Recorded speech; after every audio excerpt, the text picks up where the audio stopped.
Happy 4th of July, everyone. Happy 4th. Well, we celebrate American Independence Day on the 4th of July every year. When we think of the 4th of July in 1776 as a day that represents the Declaration of the Independence and the birth of the United States of America as an independent nation. But July 4th, 1776 wasn't the day the Continental Congress decided to declare independence. They actually did that on July 2nd, 1776. It also wasn't the day that we started the American Revolution either. That happened back in April of 1775.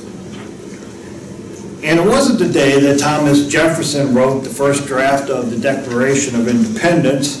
That was done in June of 1776. It wasn't the date that the Declaration was delivered to Great Britain. That actually didn't happen until November of 1776. Or it wasn't the date that it was actually signed, the Declaration of Independence. It wasn't signed until August 2nd, 1776. Let's take a closer look at what happened on this day that we Americans celebrate as our Day of Independence. And also we're going to look at what is truly our Independence Day. According to thehistory.com, the 4th of July is known as Independence Day. It has been a federal holiday in the United States since 1941. But tradition of Independence Day celebrations go back to the 18th century and the American Revolution. On July 2nd, 1776, the Continental Congress voted in favor of independence. And 2 days later, the delegates from 13 colonies adopted the Declaration of Independence on the 4th, and a historical document that was drafted by Thomas Jefferson. From 1776 to the present day, 4th of July has been celebrated as the birth of American independence, with festivities ranging from fireworks, parades, and concerts to more casual family gatherings and barbecues. Now, a history of Independence Day. When the initial battles of the Revolutionary War broke out in April 1775, few colonists desired complete independence from Great Britain, and those who did were actually considered to be radical. By the middle of the following year, however, many more colonists came to favor the idea of independence. On June 7th, when the Continental Congress met in the Pennsylvania State House, later it was renamed Independence Hall, in Philadelphia, the Virginia delegate Richard Henry Lee introduced a motion calling for the colony's independence. Amid the heated debate, Congress postponed the vote on Lee's resolution, but appointed a 5-man committee, including Thomas Jefferson of Virginia, John Adams of Massachusetts.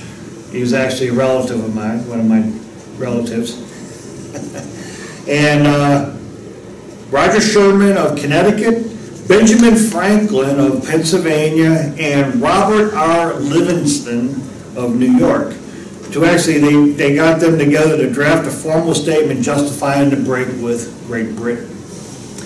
On July 2nd, 1776, the Continental Congress voted in favor of Lee's resolution for independence in a near unanimous vote. The New York delegation actually abstained from it, but later voted affirmatively on it. Now on that day, John Adams wrote to his wife Abigail that July 2nd will be celebrated in succeeding generations as the great anniversary festival. That the celebration should include pomp and parade, games, sports, guns, bells, bonfires, illuminations from one end of the continent to the other. However, that didn't happen. On July 4th, 1776, the Continental Congress formally adopted the Declaration of Independence, which has been written largely by Jefferson. Though the vote for actual independence took place on July 2nd, from then on, the 4th became the day that was celebrated as the birth of America and the birth of Americans' independence. However, John Adams always celebrated on the 2nd. And he died on the 4th of July, interestingly. Now, early 4th of July celebrations, in the pre-revolutionary years, colonists always held like different celebrations for the king's birthday, the King of Britain. And traditionally included the ringing of bells, bonfires, processions, and speech making. By contrast, during the summer of 1776, some colonists celebrated the birth of independence by holding mock funerals for King George III as a way of symbolizing the end of the monarchy's hold on America and the triumph of liberty. Festivities included concerts, bonfires, parades, the firing of cannons and muskets, usually accompanied by first public readings of the Declaration of Independence, and beginning immediately after its adoption. Now, Philadelphia held the very first annual commemoration of the independence on July 4th, 1777. Well, Congress was still occupied with the ongoing war. Now, George Washington issued double rations of rum to his soldiers to mark the anniversary of independence in 1778. And in 1781, several months before the key American victory at the Battle of Yorktown, Massachusetts became the first state to make 4th of July an official state holiday. After the Revolutionary War, Americans continued to commemorate Independence Day every year. Celebrations that allowed the new nation's emerging political leaders to address citizens and create the feeling of unity. By the last decade of the 18th century, the two major political parties, the Federalist Party and the Democratic Republicans that had risen, began holding separate 4th of July celebrations in in many of the large cities. And one of the things that we might not see tonight is the 4th of July fireworks. A lot of those have been canceled. But the first fireworks were actually used as far back as 200 BC. The tradition of setting off fireworks on the 4th of July began in Philadelphia on July 4th in 1777 on that first anniversary. And it was the first organized celebration of Independence Day. Now what happened is the ship's cannons fired a 13-gun salute in honor of the 13 colonies. The Pennsylvania Evening Post reported that night there was a grand exhibition of fireworks which began and concluded with 13 rockets on the Commons, and the city was beautifully illuminated. That same night, the Sons of Liberty actually set off fireworks over the Boston Common. The 4th of July finally became a federal holiday. Tradition of the patriotic celebrations became even more widespread after the War of 1812, which the United States once again faced Great Britain as an enemy. In 1870, the U.S. Congress made 4th of July a federal holiday.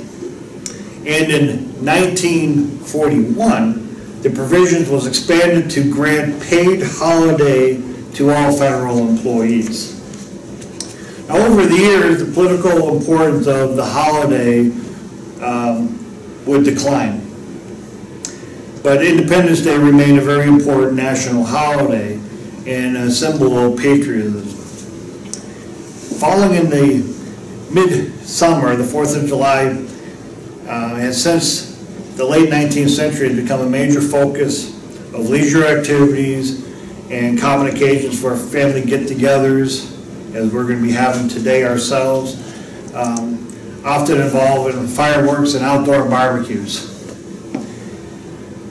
Understanding the knowledge of the identity of the lost 10 tribes of Israel actually makes this a little bit more interesting, as prophecy was actually fulfilled. In Genesis chapter 48, you don't have to turn there, I'm going to summarize it, but in Genesis chapter 48, Jacob, who was renamed Israel by God, passed the birthright blessings on to Joseph by adopting his 2 sons, Ephraim and Manasseh. He said that Ephraim would become a great commonwealth of nations, a multitude of nations, and that Manasseh would become a great nation. The British Empire and the United States of America, no other nations have actually ever fulfilled this prophecy, as Great Britain became a commonwealth of many nations across the world, and the United States is even known to this day as the greatest nation ever. Moses actually repeated these same blessings on the sons of Joseph in Deuteronomy chapter 33, verses 13 through 17. I want to read in Deuteronomy 33, verse 16, starting in verse 16. Deuteronomy chapter 33, beginning in verse 16. Let the blessings come on the head of Joseph, and on the crown of the head of him who is separate from his brothers. Verse 17. His glory is like the firstborn bull, his horns like the horns of a wild ox. Together with them he shall push the peoples to the ends of the earth. They are the 10,000s of Ephraim, and they are the thousands of Manasseh. Manasseh, the tribe actually in the land of Israel, they were actually separated by the Jordan River, with one half being on either side of the Jordan River when they settled the land after the Exodus. Now Assyria, the nation of Assyria, attacked the Israelites on the east side of the Jordan River, which is modern-day Jordan. And the first waves of attacks were actually in 841 BC, when Jehu was the king of Israel. The half-tribe of Manasseh that was on that side of the river was taken into captivity, along with the tribes of Reuben and Gad that were also over on that side. As 2 Kings says, in 2 Kings chapter 10, 2 Kings chapter 10 and verse 31, but Jehu took no heed to walk in the law of the eternal God of Israel with all his heart. For he did not depart from the sins of Jeroboam, who had made Israel sin. In those days the Eternal began to cut off parts of Israel. And Hazael conquered them and all the territory of Israel from the Jordan eastward, all the land of Gilead, Gad, Reuben, and Manasseh. They were taken away many years before the rest of them would be. they would actually be the first tribes, the first 3 tribes the Assyrians would move to the northern parts of their kingdom, of their empire. And then they actually started to move and migrate towards the west, and they actually went and they ended up with the Assyrians there in what is modern-day Germany. Now Reuben, the tribe of Reuben, would actually continue on into France, up in the northern part of France, around Normandy and some of those areas there. However, according to Yair Davidy and also Stephen M. Collins, who they searched the prophetic details of the scriptures for the lost tribes of Israel, and they also compare that to the nations of modern day.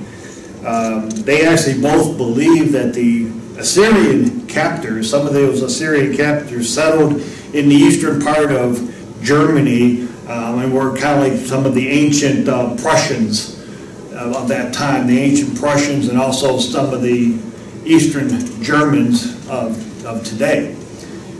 Gad, the tribe of Gad and Manasseh, they settled in the western and southern parts of Germany.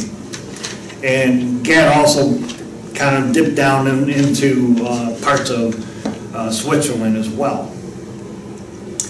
Now the other half tribe of Manasseh that was on the other side of the river, they didn't get captured until all the rest of the tribes were finally defeated by the Assyrians and taken into captivity sometime around 721 BC, over 100 years from the first time that the other half tribe of Manasseh was taken.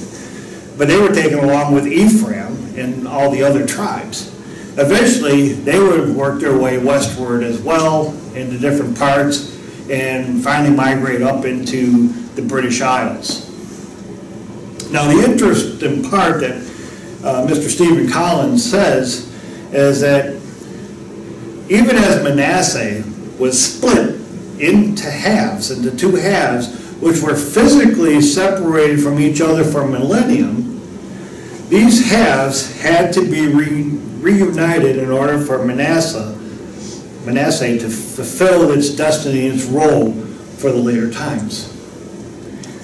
The emerging English and German settlers in the early American period actually accomplished this reuniting of the tribes of Manasseh. There was many people that left Germany and migrated to the United States, as well as people from Britain, and it was these 2 tribes, these 2 half tribes of Manasseh finally forming. So the 2 halves of these tribes actually settled in the United States. God made this happen to fulfill the prophecy. Of course, Gad remained, in Germany, but most of those immigrants, many believe, that was Manasseh reuniting together as one tribe in the United States. Now, back to our independence, the separation of the United States from Britain fulfilled the prophecy that Manasseh and Ephraim would be separate peoples, that they would be separate peoples, one a great nation and the other a multitude of nations.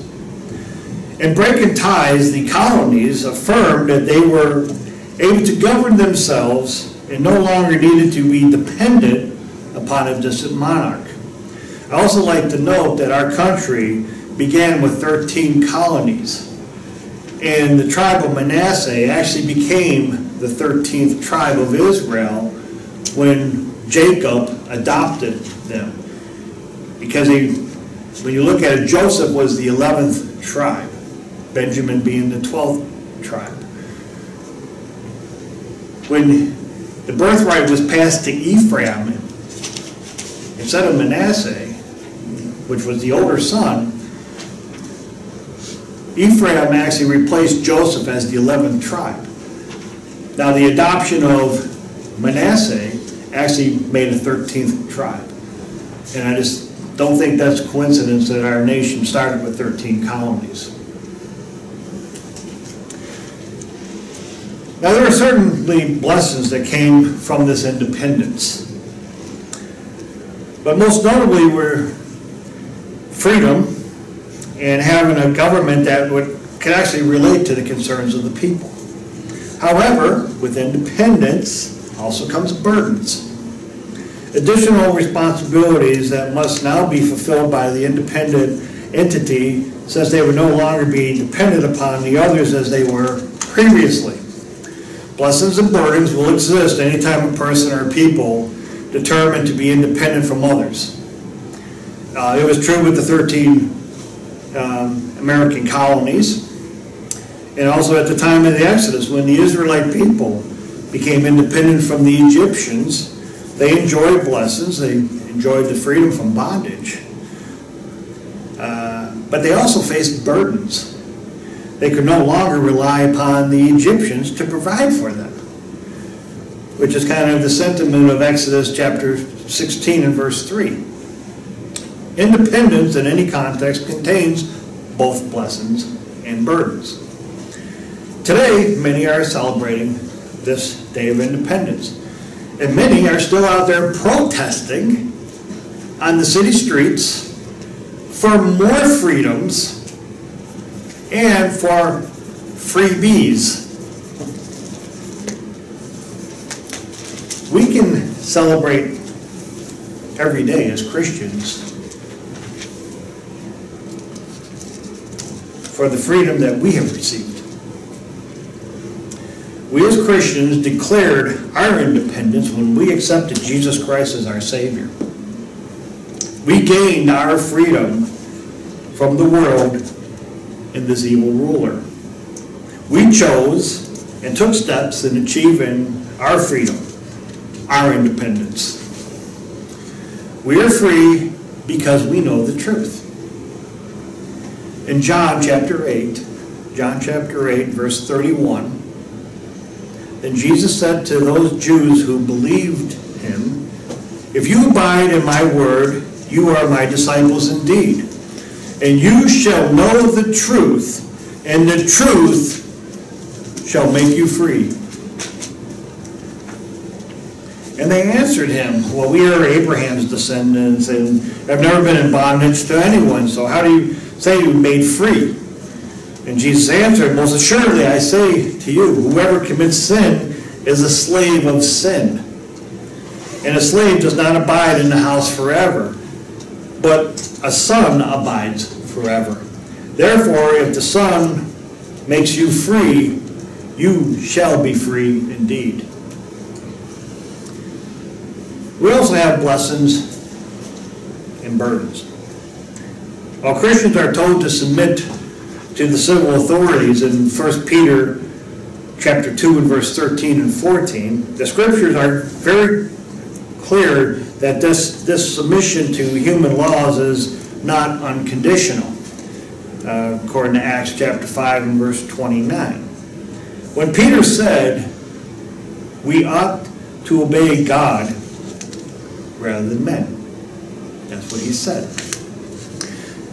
This is why Peter, after giving the instructions to submit to these leaders in 1 Peter chapter 2, he also admonished us in verse 16, live as people who are free, not using your freedom as a cover-up for evil, but living as servants of God. That's 1 Peter 2 verse 16, and that's the English Standard Version. Even though God made man free, he will not accept or condone anything or everything that we choose to do. We are to use the freedom that he gives us as his servants. Obedience is necessary for our salvation. We are free and we receive blessings. Do we also have burdens? Sometimes we may feel we have burdens. But do we place most of those upon ourselves? And if we have these burdens, what do we do with them? What do we do with our burdens? Well, Jesus has the answer in Matthew chapter 11. Matthew chapter 11 verse 28. In Matthew chapter 11 verse 28, Jesus says, "Come to me, all you who labor and are heavy laden, and I will give you rest. Take my yoke upon you and learn from me, for I am gentle and lowly in heart, and you will find rest for your souls. For my yoke is easy and my burden is light."